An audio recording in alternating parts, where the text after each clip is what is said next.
जाउछंती हुए तो पटनायक फैमिली सहित आलोचना करके काहाको आनिबाकू जाउथिबे। दर्शक बंधु राज्य रे निर्वाचन सरी जाइछि फलाफल बाहरी जाइछि किंतु पांड्यान को लेकर माहौल टिके सरगरम रही किए कहते पांड्यान राजधानी रे बसी ओडिशा बाहर को चल जाइछंती किए कहते राजधानी दिल्ली को जाइछंती विभिन्न प्रकार कथा विभिन्न गणमाध्यम बाहर तेणु ए प्रसंग रे आम सहित तांकर मतामत रखिबे वरिष्ठ सांबादिक गिरिजा शंकर दास आसन शुणिबे गिरिजा शंकर सर कोन कहउछन सर स्वागत करछि आपण सर दीट को तथ्य आम सामना को आसुछि गोटे तथ्य आसुछि जे पांड्यान सर निर्वाचन परे परे राज्य छाड़ दिछंती आउ गोटे तथ्य आसुछि जे मुख्यमंत्री निर्देश क्रमे से दिल्ली जाइछंती किसी जरूरी सरकारी काम रे से संपर्कित तांकर फ्लाइट रे जिबार बिजनेस क्लास रे जो बसचंती फ्लाइट रे तार फोटो मध्ये वायरल हेछि किसी गणमाध्यम कहउछन से डरिक ओडिशा छाड़ दिछन दिल्ली जाइछन भारी किए कहउछि परामर्श नबा पई जाइछन भविष्यत पदक्षेप कोन हबो किंतु आगो को सरकार मुख्यमंत्री चयन प्रक्रिया मध्ये रहिछि तेणु ए समय रे पांड्यान को दिल्ली गस्त को आपण के भली भाबे देखंतु निर्वाचन सरीची भारतीय जनता पार्टी राज्य रे एकक संख्या गरिष्ठ हेकि निर्वाचित हेछि क्षमता दखल करिबा स्थिति रे सेमाने वर्तमान अछंती खूब शीघ्र सरकार गठन करिवे जेहेतु शासक दल रे बिजु जनता दल थिला दीर्घ 24 वर्ष धरी एवं निर्वाचन समयटिकू संपूर्ण भाव में जेहेतु पांड्यान बाबू नियंत्रण करुले संपूर्ण भाव में पांड्यान बाबू जेहेतु फोरफ्रंट रे थिले अन्य कौनसी नेता को देखा मिलू ना निर्वाचन बेले समग्र निर्वाचन तांकरी कंट्रोल रे थिला बा समग्र क्षमता को सी निजे नियंत्रण करते गोटे अभियोग ही आसला तेणु हठात जिते निर्वाचन रे गोटे डिबाकल फेस कले से निर्वाचन रे हारी गले विरोधी दल भूमिका रे रहिले तेणु वर्तमान तांकर भूमिका कौन हम दल भितर किसी लोक भूमिका को लेकर आपण देखिए सोशल मीडिया रे विशेषकर वर्तमान पांड्यान को अनेकांश लोक दायी करुँच विजु जनता दल डिबाकल आम तो से संपर्क में किसी कहीपरानी दल निष्पत्ति नब दल विश्लेषण कर पोस्टमार्टम कर कौन है सब व्यवस्था दलीय बैठक जदियो निष्कर्ष पदा को आसीनी किंतु से माने निर्वाचन मंडली वारी समीक्षा करने कथा करिवे हेले एई समय रे श्रीयुक्त पांड्यान भुवनेश्वर न रहिबा भुवनेश्वर हठात दिल्ली अभिमुखी यात्रा करने घटना को नहीं गोटे चर्चा होउची विभिन्न प्रकार शुणु बजार रे सत्य हो बा गुजब हो चर्चा जेहेतु सोशल मीडिया रे सामाजिक गणमाध्यम तीव्र हेची जे पांड्यान वर्तमान ओडिशा रे नाहंती किंतु पर दिन से ओडिशा रे थिले पर दिन मध्य नवीन निवास जाइकरी मुख्यमंत्री को देखा करिसंती आ बबी दास सहित बैठक होइची बोली मध्य लोक जहाँ गणमाध्यम रे चर्चा होउची किंतु से काली दिल्ली जाइछंती बोली जो गणमाध्यम रे चर्चा हला से फेरार हो जाइछंती बोली कई कहले सेटा मु भाबुनी से फेरार होइथिबे कारण जिनस होउची व्यवस्था रे परिवर्तन भितर दल जते विरोधी दल भूमिका रे आसीची से माने से दल को केमिति ठिया करिवे दल भितर तांकर अस्तित्व कौन एपर्यंत भी स्पष्ट होइनी कारण दल भितर तांकु नेकी जो तांको भूमिका को नेकी दल भितर नेतांको भितर जो आम्बिग्युटी रहिची सेटा से केते दूर हले स्पष्ट हले तांको दिल्ली रे फेरिबा परे चित्र स्पष्ट हबो कई कहती से गोटे किछि गोटे आलोचना करने को जाइछंती हुए तो पटनायक फैमिली सहित आलोचना करके काहाको आनिबाकू जाउथिबे नवीन पटनायक को झेरी आछन नहीं से राजनीति से हुए तो लंडन जीवे बोली मध्य चर्चा होउतला मझिरे जाइकरी तापरे आपणकर जेहेतु वर्तमान विजु जनता दल रे आपण देखंतु नवीन पटनायक जदि अनुपस्थित रहिबे आउ किए काहाकू मानिबे न मानिबे लीडर को लीडरशिप किए मानिबे न मानिबे तेणु गोटे सहमत भित्तिरे गोटे नेतृत्व जदि कहीं से भितर रहिले तबे हुए तो दलटा एकाठी होइकरी आसंत निर्वाचन पर्यंत दल 2029 निर्वाचन पर्यंत अंतत विरोधी दल भूमिका सक्रिय भाव रहिबो हुए तो से पुनर्प्रत्यावर्तन करिवार संभावना भी थाई पारे राजनीति किसी असंभव नुहे किंतु सीए जो जाइछंती दिल्ली दिल्ली जीवा पछरे लोक नाना चर्चा करुचंती किए कहउचंती अलगा तांकर जो केलें के सब तुटेवा को जाइछंती के कहउचंती से फेरार हे जाइछंती मु से गुड को ग्रहण करेनी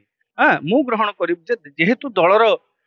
गोटे निश्चित भाव में किसी गोटे संकटमय स्थिति दल पे आसीची ए संकट रु दल केमती बाहरिबो ता पई गोटे निष्कर्ष बाहर करबा पई बोध हुए तांकु जेहेतु आमे कहू से निजे जाई नाहंती ना तांकु आमे संध्या पर्यंत आमे माने गोटे गुजब चली से फेरार हो गले କିନ୍ତୁ ସନ୍ଧ୍ୟାରେ ବିଜୁ ଜନତା ଦଳ ପକ୍ଷରୁ ସ୍ପଷ୍ଟ କରାଗଲା ଯେ ପୂର୍ବତନ ମୁଖ୍ୟମନ୍ତ୍ରୀ ଦଳର ସଭାପତି ଯିଏ ସେ ନବୀନ ପଟ୍ଟନାୟକ ତାଙ୍କୁ ପଠେଇଛନ୍ତି, ତାଙ୍କ ଆଦେଶରେ ଦିଲ୍ଲୀ ଯାଇଛନ୍ତି। ତା ମାନେ ମୁଁ ଭାବୁଛି ଦଳର ଏଭଳି ଯୋଉ ସ୍ଥିତିଟା ସୃଷ୍ଟି ହେଇଛି ସେ ଦଳକୁ କେମିତି ସଙ୍କଟରୁ ଉଦ୍ଧାର କରିକି ଏକାଠି ଆଗକୁ ସେମାନେ ରହିବେ, କି ଭବିଷ୍ୟତରେ କଣ ଦଳର ବିରୋଧୀ ଭୂମିକାରେ କଣ ଆଭିମୁଖ୍ୟ ରହିବ ବା କେମିତି କାହା ନେତୃତ୍ୱରେ ସେ ଯିବେ, ବହୁତ ସେ ସମ୍ପର୍କରେ ଆଲୋଚନା କରିବା ପାଇଁ କାହା ସହିତ କୋଉ ଅଦୃଶ୍ୟ ଶକ୍ତିଙ୍କ ସହିତ ଆଲୋଚନା କରିବାକୁ ଯାଇଥିବେ କି ପଟ୍ଟନାୟକ ଫ୍ୟାମିଲି ତାଙ୍କ ଗୋଟେ ପରିବାର ଅଛନ୍ତି ତାଙ୍କ ସହିତ ଆଲୋଚନା କରିଥାଇ ପାରନ୍ତି ବା କୌଣସି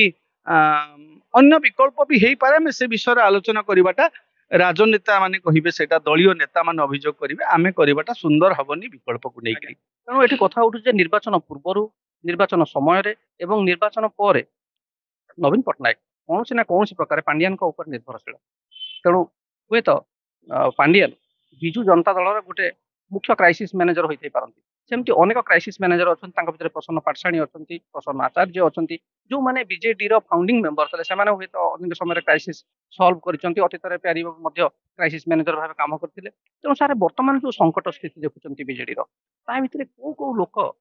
ମାନେ ବିଜେଡିର ହୁଏତ ସାମ୍ନାକୁ ଆସିପାରନ୍ତି କ୍ରାଇସିସ୍ ମ୍ୟାନେଜର ଭିତରେ? ଯାହା ବି ହେଲେ ବିଜେଡି ଯୋଉ ଦଳ 24 ବର୍ଷ ଧରି ଓଡିଶାକୁ ଶାସନ କରିଛି, ତାର କେବେ ସତ୍ତା ଲୋପ ହେଇଯିବ କେହି ଚାହିଁବେନି, ବାସ୍ତବରେ ଯିଏ ବିଜେଡି ପ୍ରେମୀ ହେଇଥିବ।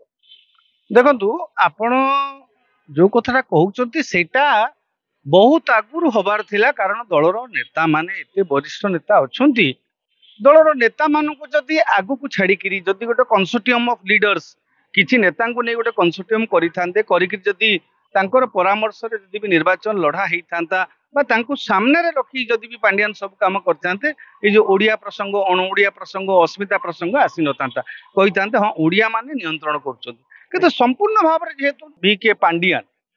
ସେ ଯେହେତୁ ସମ୍ପୂର୍ଣ୍ଣ ଭାବରେ ସମସ୍ତ ପ୍ରକ୍ରିୟାକୁ ନିୟନ୍ତ୍ରଣ କଲେ, ସେ କେବଳ ନିଜେ ପ୍ରଚାରକୁ ଗଲେ, ଏତେ 40 ଜଣ ଷ୍ଟାର ପ୍ରଚାରକ ଥାଇକି ଜଣେ ବି କେହି ଗଲେ ନାହିଁ, ଅନ୍ୟମାନଙ୍କୁ ଦେଖିବାକୁ ମିଳିଲା ନାହିଁ, ସେଇଟା ତ ବୁମେରାଙ୍ଗ କରିଛି, ସେଇଟା ଆମେ ଜାଣିଲେ। ଏବେ ଯୋଉଟା କହୁଛନ୍ତି କିଏ କିଏ ସଙ୍କଟ ମୋଚକ ହେବେ, କାରଣ ସଙ୍କଟ ମୋଚନ କରିବା ପାଇଁ ମାନସିକତା ରହିବା ଦରକାର, କାହାକୁ ସାଙ୍ଗରେ ନେଲେ ସଙ୍କଟ ମୋଚନ ହବ, ପରାମର୍ଶ ନବା ଦରକାର, ସେଇଟା ପ୍ରଥମରୁ ସେମାନେ ନେଇନାହାନ୍ତି। ଏବେ କଣ ତାଙ୍କର ରଣନୀତି ରହିବ ସେଇଟା ଭିନ୍ନ କଥା। ସଙ୍କଟ ମୋଚନ କରିବା ପାଇଁ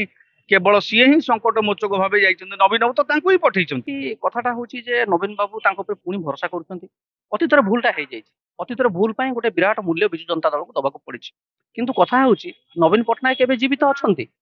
ତେଣୁ ହୁଏତ ସେ ଏଇ ସଙ୍କଟ ମୋଚନ ପାଇଁ ପାଣ୍ଡିଆନକୁ ଦୂତ ଭାବରେ ପଠେଇ ଦେଇ ପାରନ୍ତି। ଆପଣ ଏ କଥାଟାକୁ ଗ୍ରହଣ କରିବେ? ଶୁଣନ୍ତୁ, ନବୀନ ବାବୁ ଜୀବିତ କାହିଁକି, ନବୀନ ବାବୁ ବର୍ତ୍ତମାନ ବିଧାୟକ ଅଛନ୍ତି,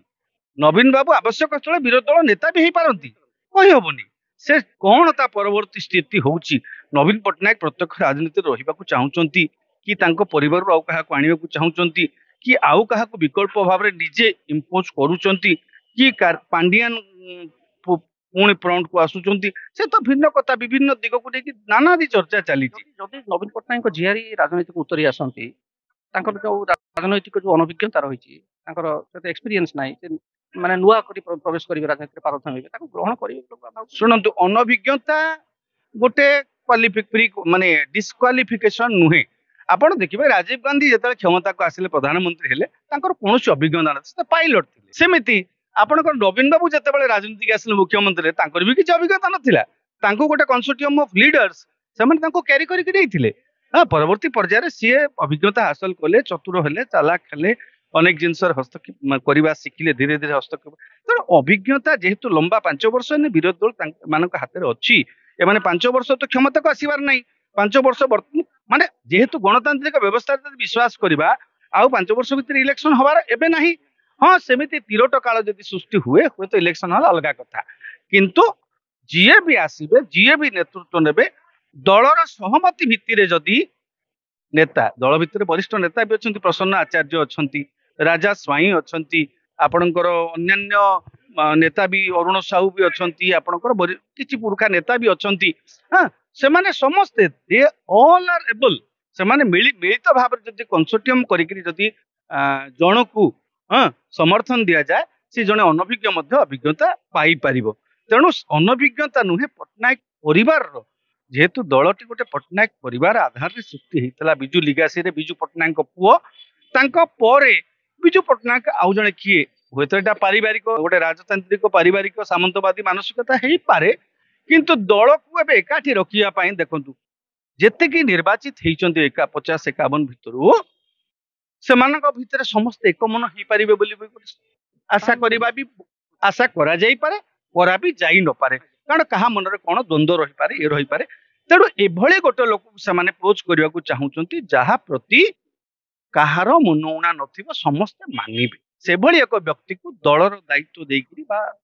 दलर दायित्व एबे देबे मुख्य करिकरी बा दायित्व सह मुख्य करिकरी तांकरी नेतृत्व रे वर्तमान विरोधी दल हिसाब भूमिका रे आसंता 5 वर्ष दल एकजुट केमति रहइबो सेटा वर्तमान तांको पई बड़ चैलेंज ये कथा को एड़े हबो नै जे गणमाध्यम जो चर्चा होतला जे नवीन पट्टनायक झियारी को राजनीति रे उतारी होय तो पांड्यान सेति पई विचार विमर्श मते करियो जाई परतांते मे बी कारण जिनस होची पांड्यान कर गस्त को नेकी तो विभिन्न महल रे विभिन्न चर्चा होची से किए कहले फेरार ही किए कहते से जाइए किए कहते चर्चा होची तेणु यही दिगटी को आपण जो दिगटी कथा कहले से दिगटी को अस्वीकार करा जाई न पारे से दलर किसी गोटे संकट मोचन स्थिति दल को क्या गोटे संकट मोचक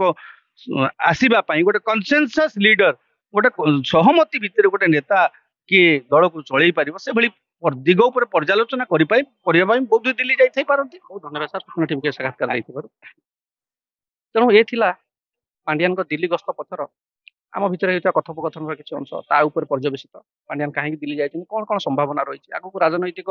जो स्थाणुता आसी जाइए बीजेडी भितर बर्तमान से केमती पुणी थर अंकुरोद्गम हम पुणी केमती बीजेडी से विशाल द्रुम तार डाल शाखा प्रशाखा मिल फूल फल दब ता आलोचना